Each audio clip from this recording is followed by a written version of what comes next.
경자한 사람들의 마음을 읽어보는 호모 이코노미쿠스입니다.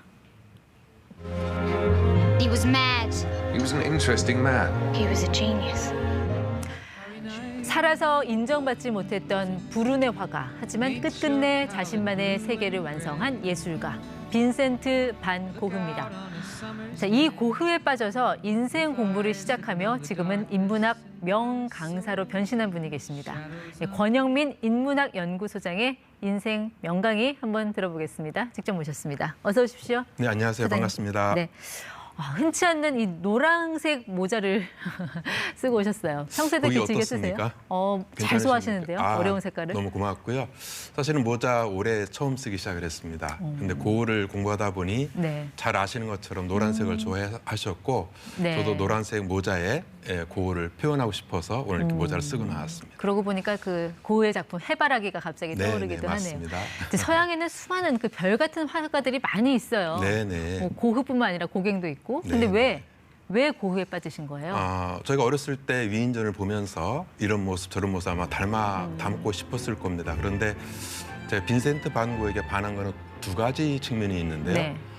우리가 어려웠을 때 우리가 삶을 포기하거나 네. 꿈을 접을 때가 많이 있었을 겁니다. 그런데 고흐는 극심한 가난 가운데서도 그림 그리기를 포기하지 않았고요. 예. 오죽하면 우리가 35점의 자화상을 남겼는데 그 까닭을 가만히 들여다보니까 모델료가 없었다고 합니다. 그래서 모델을 구할 수 없으니 네. 자신의 얼굴을 그렸고 또 그 덕분에 자신의 내면에 어떤 모습이 네. 있는가를 잘 표현하게 됐는데 첫 번째는 저도 가난했었을 때 꿈을 네. 포기하는 것이 아니라 제가 잘할 수 있는 것이 무엇일까를 이제 그런 면에서 네. 동질성을 느꼈고요. 두 묘한 번째로는 동질성을 느꼈다. 네. 네. 두 번째로는 뭐 오늘 어쩌면 이 시간에 가장 중요한 내용일 수도 있는데 제가 많은 분들을 만나고 강의를 하다 보니 자신의 삶을 잘 못 사시는 것 같습니다. 네. 우리가 흔히 독창적인 삶을 살아야 한다 하는데 고흐가 자신의 삶을 예. 10년 동안의 그림 생활을 하면서 자신을 살아냈기 때문에 네. 그 점을 제가 좋아하게 됐습니다. 고흐의 작품을 감상하시면서 특별히 좀 내면의 깨달음을 준 그런 작품이 있을까요? 네, 여러 점이 있긴 한데요. 특히 네덜란드 시기 때 그렸던 화면에 나오는 그림이 있는데요. 네. 감자 먹는 사람이라는 작품이 있습니다. 우리가 일반인들이 보셔도 아시겠지만 굉장히 어둡고 네, 좀 칙칙하고.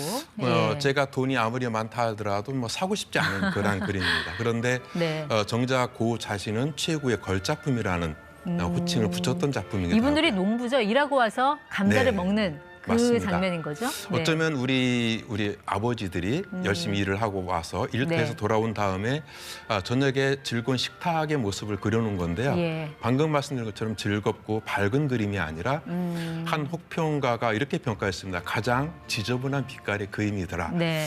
그런데 고흐의 멋짐이 여기서도 나타나는 것 같습니다. 이것을 반론을 피는 게 아니라 그렇다 나는 앞으로도 더욱더 지저분한 그림을 그리겠지만 네. 농부의 손의 주름을 통해서 농부의 아름다움을 표현하고 싶다라고 이렇게 표현했던 작품입니다. 빈곤한 삶은 유지가 되겠지만 내면의 빛과 희망은 놓지 않겠다는 네. 그런 깨달음을 얻으셨다는 말씀인 것 맞습니다. 같습니다. 저는 보통 이 고흐의 작품을 보면서도 한쪽 귀를 잘라낸 광기의 천재 정도로만 네, 생각을 네. 하고 있는데 이렇게 좀 깊은 통찰력을 얻게 되는 뭐 나름의 비결 같은 게 있으신가요? 사실 뭐 얘기하자면 길긴 한데요. 여러 가지 이유가 있겠지만 첫 번째로 손꼽을 수 있는 것은 아마 독서가 아닐까 생각을 하고 있고요. 다독하시나요? 네, 맞습니다. 어느 정도? 아마 책을 권수 많이 말씀드리면 네. 앵커님께서도 많이 놀라실 텐데요. 한참 책을 읽을 때는 한 달에 한 80여 권 정도 읽었습니다. 한 달에 80여 권, 하루에 한 두세 하루에 권은? 두세 권 정도를 꾸준히 읽어야 되는데요. 네.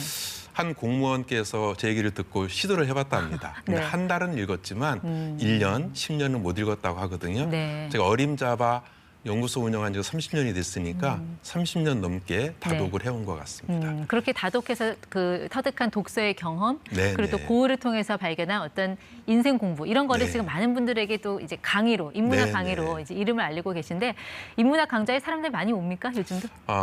의외로 많이 오지 않습니다. 역설적인 표현이긴 한데요.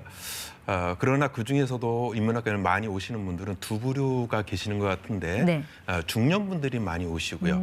또 중년분들 중 가운데 여성분들이 많이 네. 오십니다. 이분들의 특징은 우리도 살다 보면 여러 가지 인생의 고민도 있을 거고 자신의 정체성 고민이 있는데 첫 번째는 이분들이 좀 많이 오신 편이고요. 네. 또 우리가 뉴스나 언론에서 보는 것처럼 CEO들이 4차 산업혁명 시대의 독창적인 삶, 또 통찰력, 지혜를 얻기 위해서 네. 인문학을 많이 수강을 하고 계십니다. 4차 산업혁명 시대에 왜 인문학인가 이런 질문이 끊임없이 나오는데 여기에 대한 답은 찾으셨나요? 길게 설명드려도 될까요? 아니요, 짧게. 그렇죠. 네, 짧고 굵게 부탁드립니다. 기술이 네. 발전하면 발전할수록 이제 제가 본 견해가 아니라 모든 미래학자는 기술의 중심은 인간 중심이라고 보고 있습니다. 아무리 AI가 발전한다 할지라도 인간만이 가질 수 있는 감수성, 예. 도덕성, 인간성은 저희만의 장점이기 때문에 네. 그래서 인문학 강의를 통해서 이것을 아마 많이 찾고 계시는 것 뭐 같습니다. 자율운행차, 인공지능, 로봇 결국 네, 기술을 네. 조율하고 조정하는 거는 사람이니까 네, 맞습니다. 인간이 기계의 노예가 되지 않으려면 네, 인문학이 네. 중요하다라는 네, 네. 말씀이신 것 특히 같아요. 더 주도적으로 우리가 이것을 네.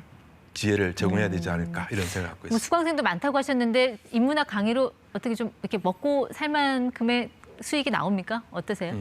금액을 말씀드려도 될까요? 네, 좋습니다. 네. 그건 제가 곤란할 것 같고요. 사실은 인문학 강의는 30년을 해왔지만 초창기는 저도 많이 힘들었습니다. 우리가 지금 은퇴 시기가 제가 딱 그 나이가 됐는데요. 저한테는 은퇴라는 나이가 적용되지 않고요. 쉽게 말씀드리면 1년에 한 200여 차례 강연을 하고 있고 네. 또 책을 27권이나 냈는데요. 이 수입을 합산해 보면 그래도 대기업 임원 정도의 연봉은 되지 않을까 이렇게 말씀드리겠습니다. 다독가라고 하셔서 여쭤보는데요. 네네. 좀 생산적이고 효율적인 독서법이 있다면 그것도 좀 알려주세요.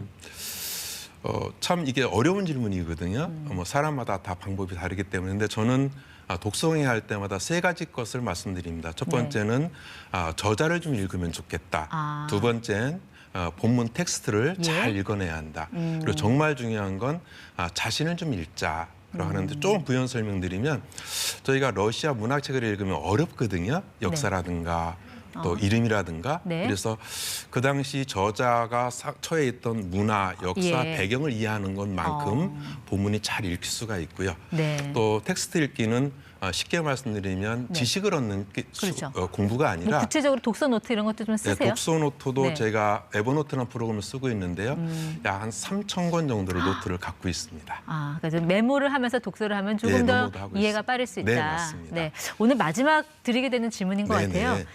자, 고흐가 살아있으면 우리에게 어떤 조언을 했을까? 아니면 혹은 선생님이 명 강의하셨던 것 중에 꼭 2023년에 맞는 분들에게 해주고 싶은 말씀이 있다면 그걸 하셔도 좋습니다. 저도 가장 희망적인 말씀으로 드리면 좋을 것 같은데요. 네. 저도 인생의 고비를 한 3번 큰 고비를 넘겼을 때 오늘 소개해드리는 이 메시지가 네. 저한테 큰 울림을 주었고요. 네. 또 인생을 살아왔던 힘이 되었었는데 화면에 보시면 제가 한번 읽어드리도록 하겠습니다. 네. 아무리 두드려도 부서지지 않는 그 벽을 어떻게 통과할 수 있을까?